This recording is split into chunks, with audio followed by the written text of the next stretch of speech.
roosters. Some cities do, so I'm not sure. It's different by every city, whether or not they allow roosters. If they don't allow roosters and you still want to incubate eggs and get chicks, you can, there's Facebook pages that you can join where you can get on and ask people if they have any fertile eggs for sale. Some people, that's part of what they do, is they sell fertile eggs to people who don't have access to a rooster, so that they can get those fertile eggs. The other important thing that is needed to get those fertile eggs is light, sunlight or artificial light. So I want to talk about that for just a minute. We're coming into springtime here, hopefully in a few weeks, and the days are going to start getting longer. When the days get longer, it triggers the hen to start laying more eggs. Sometimes hens take a break from laying during the winter time, and it's important that they take that break because chickens aren't machines. They can't pop out an egg a day for their whole life. They do have to take a break so that their body can rest. So when the days get longer, it makes their body, it triggers their body to start producing eggs. And that usually happens about this time of year when the days are starting to get longer. And the males also, the roosters also have to have longer light in order to fertilize those eggs. The roosters take a break as well. So the longer the days, the more chance you have of getting a fertile egg. So light is important. Let's say you want to hatch eggs in the wintertime. It can be done. I like to start hatching eggs in November. So what I do is after the females, after the hens have had a chance to rest for a few weeks, I put artificial lights in my barn. And I put them on a timer, and then I set that timer to come on at 6 o'clock in the morning and to go off around 9 o'clock at night. And that's kind of the artificial daytime for them. So it triggers their body to start making eggs, and it triggers the roosters to start being able to fertilize those eggs. So there are ways around the short days, but I do want to stress that it's important that the females, the hens, get a break during some part of the year so that their bodies can rest, because making eggs takes a lot out of a chicken. So next, we're going to start talking about what happens to the female when she starts to produce those eggs. Her comb on top of her head actually gets bigger when she starts laying eggs. So if you notice that the comb on your hands is starting to get bigger and more red in color, it means that she's getting close to laying eggs, or she is laying eggs. The vent, which is where the egg comes out of, it starts to get bigger and it starts to get soft, and that's so she can push that egg out of her body. Sometimes you'll see your hens, when you walk out into the barn and you walk towards them, they'll kind of squat down on the ground. And that's a normal thing for them to do when they are close to laying eggs. They do that for the rooster, and they're going to do that for you. It's just kind of an indication that they're either going to start laying eggs or they are already laying eggs. They will also get what's called a brood patch, and sometimes they will actually pull the feathers off of their, like around their chest area or between their legs. You might notice that that area doesn't have any feathers on it. And the reason for that is, if this hen is going to sit on her own eggs and incubate her own eggs, she wants her skin to be right next to those eggs. And there's two reasons for that. The first reason is she's going to be putting a protective layer of oil around those eggs on the shell, which protects it from bacteria and from germs. And they get that oil from the skin of the chicken. The other thing that it does is it puts her heat from her skin right next to those eggs and gets it just the right temperature to get those eggs started. So a chicken, there are chickens that will lay, so there's 365 days in a year. There are chickens that will lay about 350 days a year. So 1 egg a day for 350 days.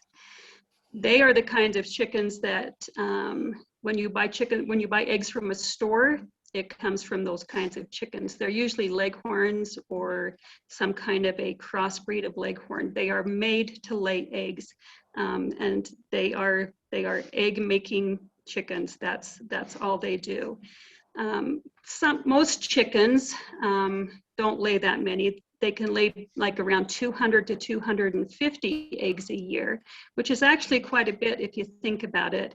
But they don't lay an egg every day all year long. They have to have that break, like we talked about. Their body has to rest. And for those of you who have pheasants or ducks, you've probably noticed that your pheasants or your ducks lay around 12 to 15, maybe 20 eggs, and then they start sitting on those eggs. That's called a clutch. So they don't lay an egg every day. For the rest of their life, they just lay a few and then they sit on them and hatch them out and raise them up. So chickens are different because they can lay 200 eggs without ever sitting on those eggs to hatch them out. And depending on the breed, again, sometimes they'll go broody, which means they want to incubate their own eggs, and we'll talk about that next time we're together. They do go broody and want to incubate their own eggs. A chicken doesn't lay an egg every 24 hours. She doesn't lay at the same time every day. It takes between 28 and 30 hours for a chicken to make an egg. So our days are 24 hours long. The chicken makes her egg between 28 and 30 hours, sometimes 36 hours. And about 20 hours of that time is where she's making the shell for that egg. It takes a long time to get that shell around that egg. So let's take a look at some eggs here for a minute. This is our end result. This is what we want to get. We want to get some cute chicks out. So the chick obviously has to be created inside of an egg. And hopefully, give me just a minute here, if my computer will cooperate with me. So these are the kind of eggs that you would buy in a store. These come from leghorns that we were talking about. If you've ever eaten or used eggs from a store, they come from egg farms. The purpose of the egg farm is to produce as many eggs as they can for people to eat. You're never going to get a chick out of an egg that you buy from the store because they're not fertile eggs.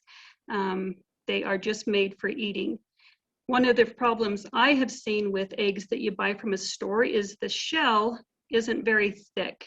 It doesn't take very much to break that shell if you're going to make it for breakfast or if you're going to put those eggs into a cake recipe. It doesn't take very much to break those shells. The shells are not very strong. And the reason is because when they're producing eggs for people to eat, they don't really care about the strength of the shell. They want to get as many eggs out of that hen as they can get with the least amount of feed. And so she's not really getting a balanced diet to make strong eggshells. She's making a healthy egg, but not necessarily the strongest egg that she could. And so we don't worry so much about the shell when we're eating them because we're just going to break them open and eat the egg anyway. But when we are looking at hatching chicks, we do want to have that strong shell around that egg, and we'll talk about why that is. So I'm going to show some pictures now of what you might see when you go out to gather eggs from your chicken coop. and from your hens. So this egg has a little bit of blood on the outside of it. And we might worry about that. Why is my chicken bleeding when she's laying her eggs? We don't need to worry too much about it. Usually we see things like blood on the shell from chickens that are just barely starting to lay. And sometimes some blood vessels inside of them break a little bit when they're laying their first few eggs, and there might be some blood on the shell. It's nothing to worry about. You can, if you're going to use this egg for hatching, you don't really need to wash that blood off. In fact, I don't recommend washing that blood off. We'll talk about that more in a minute. So this egg right here, it's kind of hard to see, but it doesn't even have a shell on it. It's a rubbery egg. So sometimes this happens if the hen isn't getting enough calcium. She doesn't even make that eggshell around it, and it's just the membrane. The egg inside of it is perfectly fine, but there's no shell around this egg. It's really interesting to find one of these eggs because you can hold it in your hands and you can squish it, and it actually squishes like a rubbery egg. You cannot hatch a chick from an egg like this. It might start growing during the incubation process, but it would eventually die. So this is an egg that has a weak shell on it.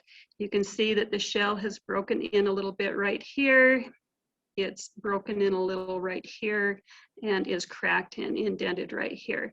Again, this is caused by not enough calcium in the hen's diet. It can happen in hens that are really, really young. It can happen in hens that are really, really old, or it can happen because of the lack of calcium in the diet. You cannot hatch a chick out of an egg like this. So it's kind of hard to see on this one, but this is a crack right here. It's difficult to see it, but there is a crack that comes all the way around here. Maybe your mom or your dad has bought eggs from a grocery store, and they always recommend you check your eggs at the grocery store to make sure none of them are cracked. Because they do have the thinner shells, they are more prone to cracking. And so this egg will not hatch if you put it in an incubator. It's cracked, and germs and bacteria can enter into that shell and can affect the embryo that's starting. And the chick might start, but it will die during the incubation process. So this interesting egg right here, it's really, really rough and very thick. You can see this part right around here. The shell is very hard, but it's really, it's not formed the correct way. This egg, you probably could incubate it and it would do fine, and the chick would probably hatch out of this. But if this was the only egg I had to put in an incubator, I would, but if there were other ones that were better looking than this, I would go with them instead. This is just another example of a malformed egg. You can see it has these grooves, these lines in it. There's a little bit of thickness right here and right here.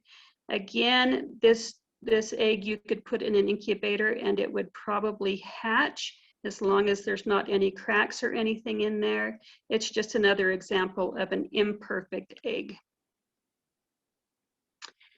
This egg, you can see it has these, it's really, really rough, has these rough spots all over on it. That is actually too much calcium on the shell of this egg. If you were to feel this egg, if you had it in your hands, it would feel very rough. Almost like a really coarse sandpaper. This happens in chickens that are getting too much calcium, or the egg has stayed in the chicken for too long for whatever reason. It's not necessarily a problem as far as incubating this egg. It should be able to incubate and hatch out just fine. This one, again, we see all of the white that's on it. This is calcium deposits. It's just deposited in a different way. Shouldn't affect the incubation of this egg at all. So this egg, you can see how this part looks fine, but when you get down to this end, it's very malformed. It's too long. If it's a fertile egg, you could incubate this egg, but you would probably end up having a chick that won't be able to hatch out of this egg. We'll talk a little bit more about that, what has to happen inside of the egg for that chick to hatch, but I would not set this egg in an incubator because the odds of the chick hatching out of it are slim. So this egg is interesting to look at. There's really nothing wrong with the eggshell itself other than it's weird colored. The thing that causes this is this egg was laying next to another egg inside of the chicken, and the other egg is what made this mark right here. So that can happen if the hen doesn't get the first egg laid in a timely manner and the other one is coming down and getting ready to be laid. That's what can cause this. I would set this egg in the incubator and it should not affect a chick hatching out of it. All right, before we get to this one, let's talk about the egg itself.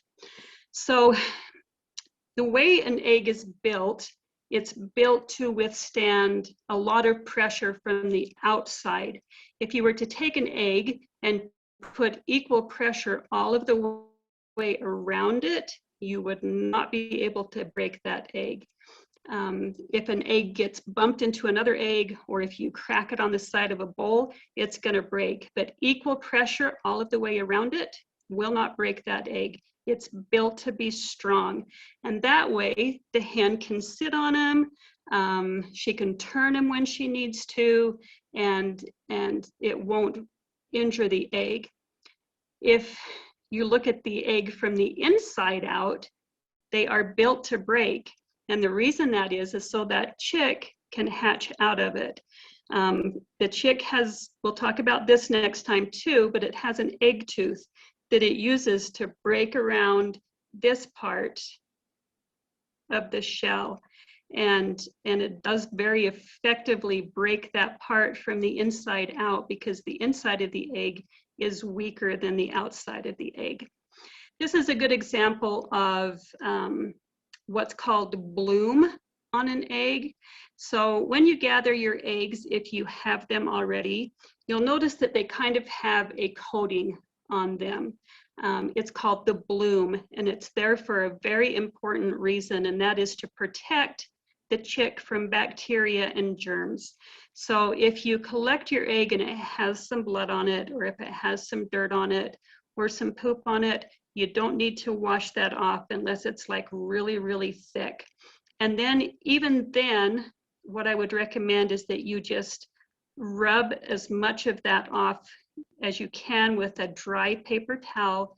It doesn't have to be all of the way clean. The best way to keep your eggs clean is to put something in the nest box so that when the hen lays her eggs, it stays clean. We have to keep that bloom on the eggs in order for them to be protected from bacteria during the incubation process. So we don't want to wash that bloom off. It's important that it stay on there. Warm water will take bloom off if you keep it in warm water long enough. That's why any kind of a dry paper towel or a little bit of fine sandpaper to get dirt or manure off of the egg is fine, but do so very carefully. All right. Okay, let's get to that next slide. Different colors of eggs. So different breeds of chickens lay different colored eggs. The white eggs that you see in the store, usually it's the white leghorn that is producing that egg. You can also buy hens. The Ancona is an unusual chicken to see. blue Andalusian, the Campine. This is the one that's most common, is the white leghorn, and they will lay the white-shelled egg. The brown or pink colored egg,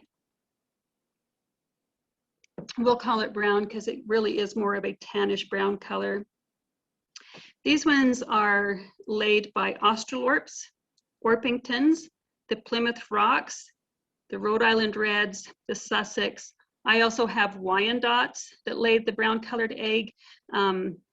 Is there any difference in all of these colors as far as nutrition? No, they're all the same nutritionally wise as long as the bird is getting the correct kind of food. If you want to get into your blues and your green colored eggs, your Americana, the Araucana, the leg bars, things like that are going to give you the blue eggs. If you want to get into the really, really pretty chocolate brown eggs, and we're talking, they can be super, super dark brown. They're beautiful eggs. The Morans, they're the most common ones that lay this color egg. I have never heard of this kind of a chicken. I don't even know what that is. You do need to know, if you're going to buy Morans, that the younger the bird, the better your chance of getting that really pretty chocolate brown egg. The older the hen gets, or the longer that she's been laying, that egg is going to lighten up in color. It will still be a pretty dark brown, but they vary depending on how old the hen is and how long she's been laying for.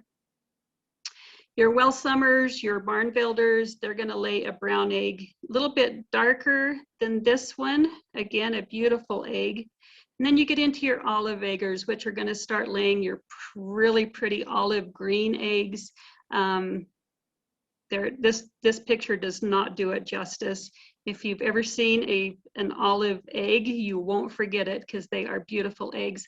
So your Olive Egger and your Easter Egger, those are the two kinds that will lay that really pretty olive colored egg. All right, so now let's talk about, let me see if I've missed anything here. All right, now we're going to talk about the parts of an egg. So obviously, if you were to take an egg and cut it in half, this is what it would look like, except for it would be a mess. Obviously, the outside of the egg is the egg shell. That's this part around here. Then you get into membranes that are inside of an egg. So if you boil an egg, and it might be a fun experiment for you to do, is to take an egg and boil it and cool it down so that the egg is cold, and then peel that egg. And as you take this outer shell off, you're going to see this membrane right here. It's very thin, but it's more noticeable when you boil an egg to see that membrane that's right there. This is the air cell. You may or may not, if you hard boil an egg, you'll be able to see that air cell better. This air cell is incredibly important for the chick as it is developing. It will provide oxygen for that chick before it ever even hatches. We'll get into more of that next time, but this is very important to the chick. Then we have the white of the egg. Hard boil an egg and you'll be able to see this very well. If you break an egg open and just look at it raw, you will see that there's a thick white and then there's also a thin white. So you have your thick albumin and you have your thin albumin. So crack an egg into a bowl and see if you can see the difference in the white part of the egg. The thick part, which is the thick albumin, and the thin albumin. We'll get into a little bit more about what the white part of the egg does for the chick next time. This is the yolk for eating. This is my favorite part. For the chick, when it's growing inside of that egg, this is going to be its food. When it hatches, it pulls this whole yolk into its belly just before it hatches. and that's its food for the first 2 days of its life. This little part up here, this is called the germinal disc. So this is actually where the chick starts, is on this little germinal disc. And we'll look at this closer here in just a minute. But I would recommend doing that experiment, hard boiling an egg and looking for these parts, and then just breaking an egg into a bowl and looking for these parts. This little thing right here, which may be kind of hard for you to see, is called the chalaza. It's a rope, and it anchors this yolk onto the egg. It's very important in the incubation process. We're going to talk about it next time and the importance of this chalaza in the development of the chick, and what we need to be careful about with this when we're incubating those eggs. All right. People are always asking, how do I know if my eggs are fertile? So there is a way to well, there's 2 ways to tell if your eggs are fertile. The first one is to put it into an incubator and see if it starts to grow. If it starts to grow a chick, you know you have a fertile egg. But if you want to find out beforehand if your eggs are fertile, you can crack one open into a bowl. That little thing that we were looking at sooner, the germinal disc right here, is actually this and this. So when you break that egg open into a bowl, I want you to look for this. Before the egg is fertilized, it's called a blastodisc. After fertilization, it's called a blastoderm. Okay. On an unfertilized egg, it's just a little white dot. Like that. This egg is not fertile. That little white dot's just there. The blastodisc, but in a fertile egg, and you can see it a little bit, I wish that wasn't, I want to make that a little bit bigger for you. It's like a bullseye. So you have a thicker white ring, and then a dark center, and then a really dark ring around the outside here. So you can tell that the egg is fertile by looking at this part. The problem with this is if you see you have a fertilized egg, you can't put that egg back together and put it in the incubator. But this will tell you if your hens are laying fertilized egg, is if you crack one open and look at the inside of it, you'll be able to tell. All right, so now let's come back up here. Let's talk a little bit about the storage of eggs. So let's say that you've got a hen and you think she has fertilized eggs, and so you want to start gathering those eggs so you can put them in an incubator. You can the more often you can gather during the day, the better, especially this time of year, so that that egg doesn't get frozen. You can still incubate a frozen egg as long as it's not cracked. But it's best if you can gather it shortly after it's been laid. And then you put it into an egg carton, and you put the pointy end down when you're storing those eggs. And the reason for that is we don't want to do anything to injure that air cell that we were talking about. So put it into an egg carton, pointy end down, and you want to store the eggs before you set them in an incubator around 55 to 60 degrees. You can do a little bit colder than that if you need to, just don't put them anywhere where they're going to get frozen. So anything above 35 is fine, but you don't want to get up into the 65 to the 70 degree or higher if you can help it. And then you want to turn your egg carton is sitting like this. Every day you want to just tip it like this, up and then up. Just alternate the ends that are up. I turn my eggs twice a day when I'm storing them before I put them in the incubator. The reason for that is it just keeps the inside of the egg moving around a little bit so that nothing sticks. And then how long should we store eggs for? The sooner, like if you're collecting 5 or 6 eggs a day and you can set every week, that's ideal. It just depends on how many chicks you want. Some people set every 2 weeks, and that's fine. You can store eggs for 2 weeks without any problem.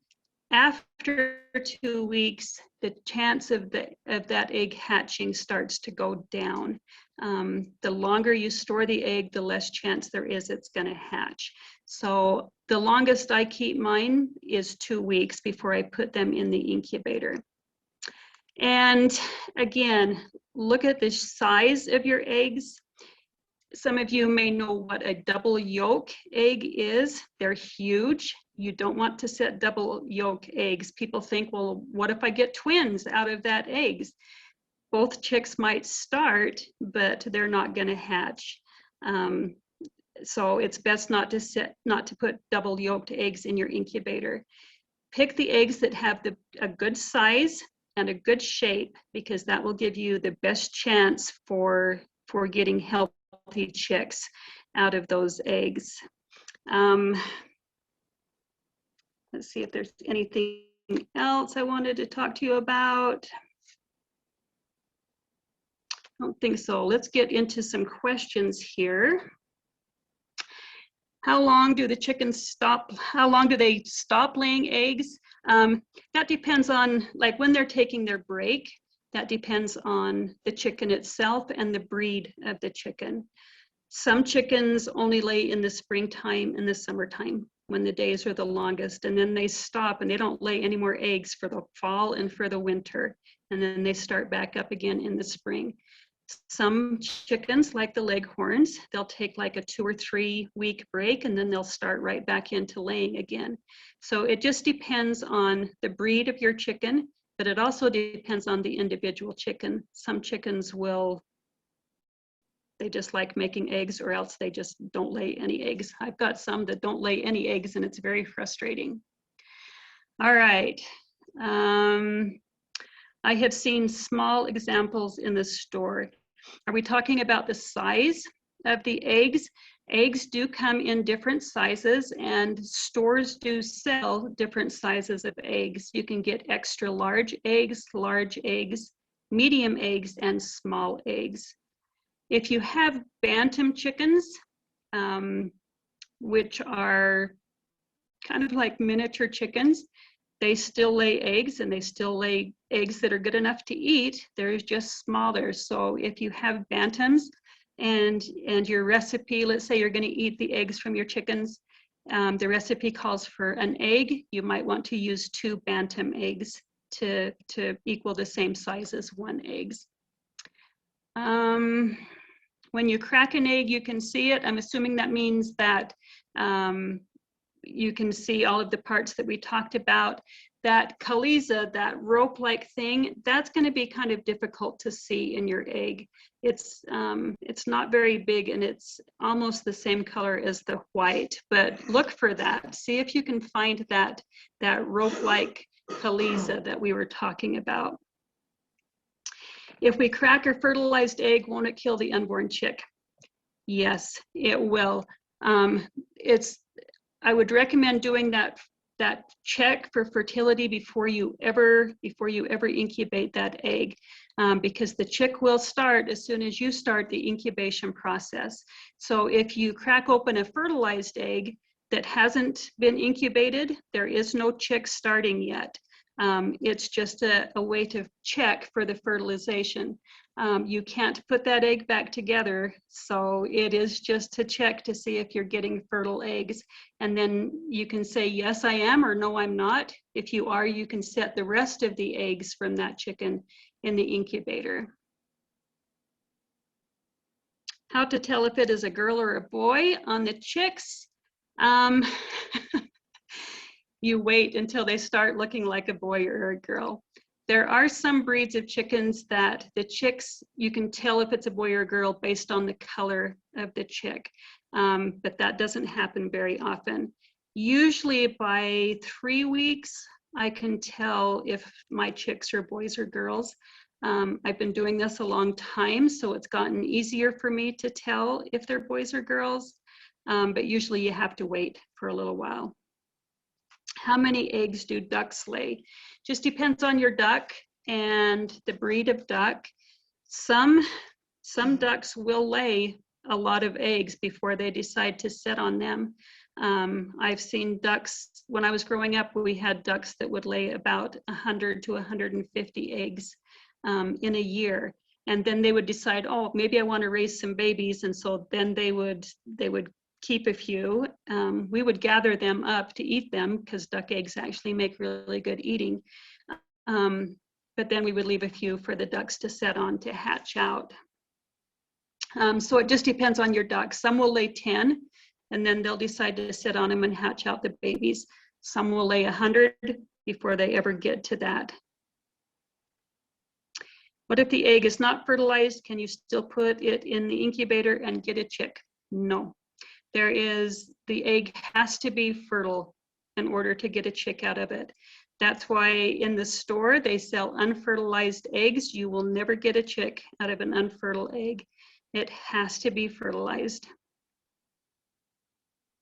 How do you know it is fertilized? So those two things that we talked about, you can either put it in the incubator, incubate it for about 4 or 5 days, and then check, and we'll talk about that next time. I'll show you how to check to see if an egg is fertile, or you break one open and look at it and see if you're getting fertilized eggs. What happens if I crossbreed a bantam and a big chicken? You will get either a big chicken or a little chicken. It just depends. Usually it's the female that determines the size of the chicken. So if you breed a bantam hen to a large fowl rooster, you will probably get a bantam chick. If you breed a large fowl hen to a bantam rooster, you will probably get a large fowl chick, if that makes sense. But it happens. People do it all the time. They won't be as little as the bantams, or they won't be as big as the large fowl, but you will get kind of a variation of those ones. How long can you keep fertilized eggs to hatch eggs? So 2 weeks is the maximum. If you're only getting an egg, let's say you only have 1 or 2 hens and you're only getting an egg like once every couple of days, and you really want to set more eggs than that in your incubator, you can store them for longer than 2 weeks, but you do have to understand that the odds of that chick hatching go down considerably after 2 weeks. You may still get a good hatch, you may not. That's why I try to set every 10 days, but I will do every 2 weeks if I need to. All right, are there any other questions? You can unmute yourself if you want, if you have a question that you don't want to put on chat.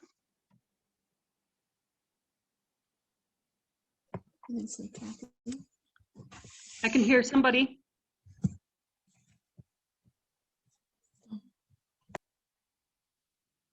Did somebody have a question?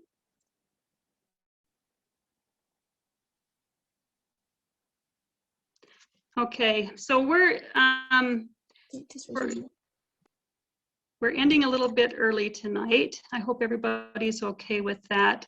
Next week, I wanted to wait to discuss next week what we're going to discuss next week, which is the incubation process, how the chick develops, and how the chick hatches. And incubating versus letting the hen set on her own eggs, those kinds of things. So did you have a question? Yes. Yes. We have a chick that has splayed leg syndrome. Is there a way to fix it? How old is your chick? Like a month old already. Okay.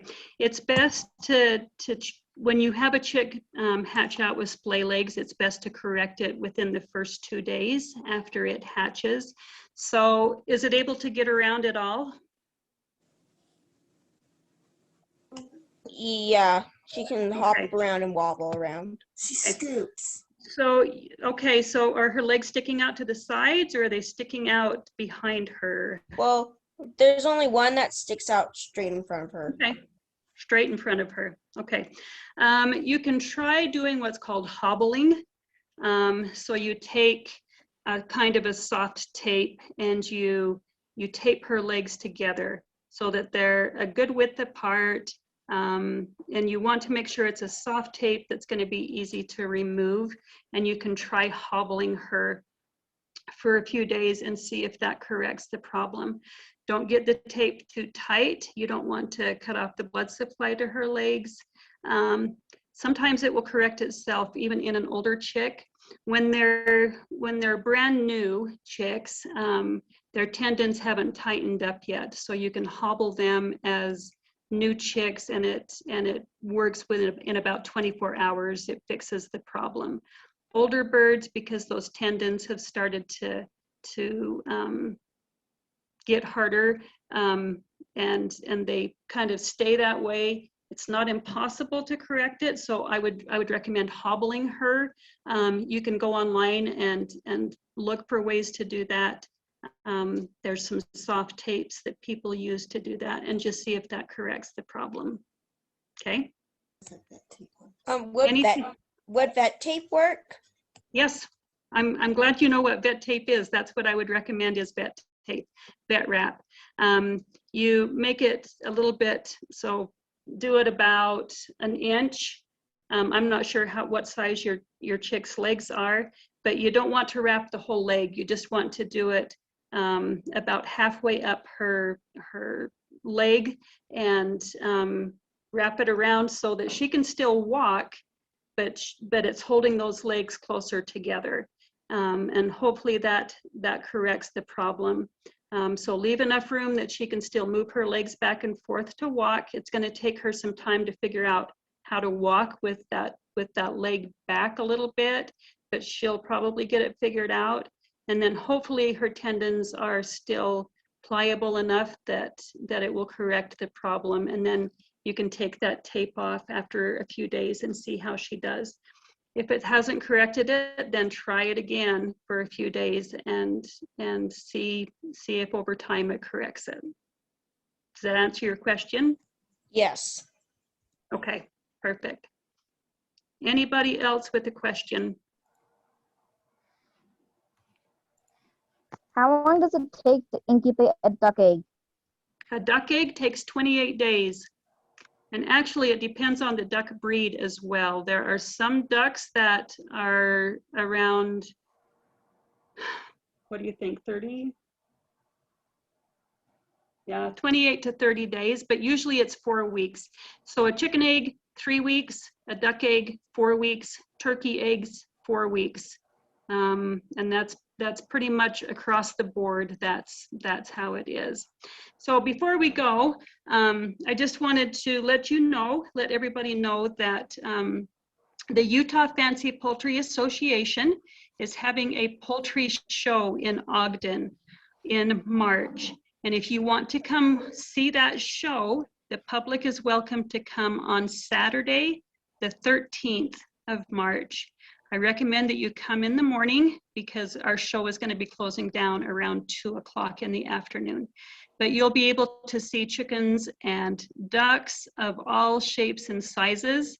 It is a chicken show, so the chickens are judged and given awards if they're deemed worthy of an award. There's an auction that will take place, which is a good opportunity for people to pick up some breeding birds, laying hens, things like that. So March 13th, and it will be at the Golden Spike Event Center in Ogden. And I'll remind you about that next time as well.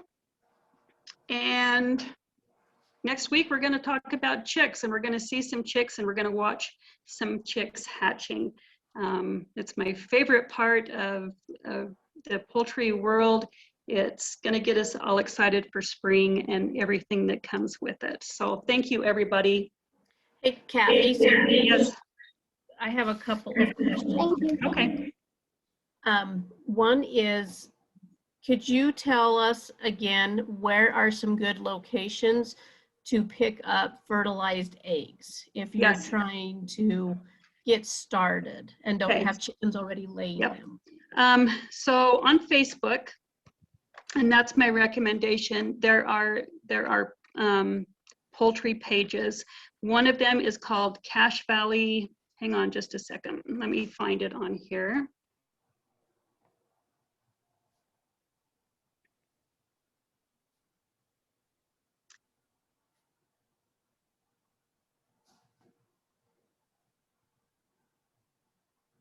Well, of course I can't find it. Hang on just a minute.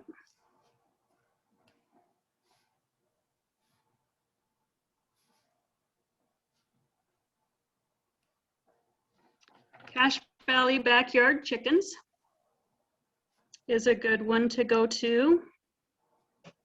The other one, and this one's a little bit different because they get a lot of weird advertisements on there for furniture and all kind of stuff, but Utah Backyard Chicken Enthusiasts is another one.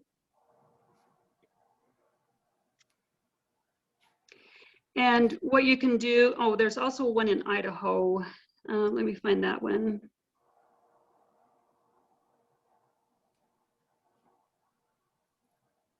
I think it's called the Idaho Chicken.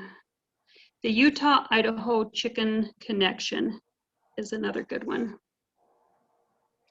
And what you do is you just post on there that you're looking for fertilized eggs. Most people sell them, so expect to pay a little bit of money, but for the most part, it's not too bad. And people do. If they live close to you, you can pick them up. Some people ship them. I don't really recommend.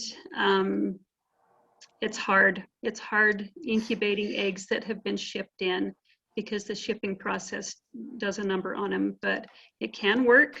I've done it and it can work, but that's a whole other meeting in and of itself, is how to incubate shipped eggs. So your best bet is to find somebody local who has fertilized eggs and get in touch with them.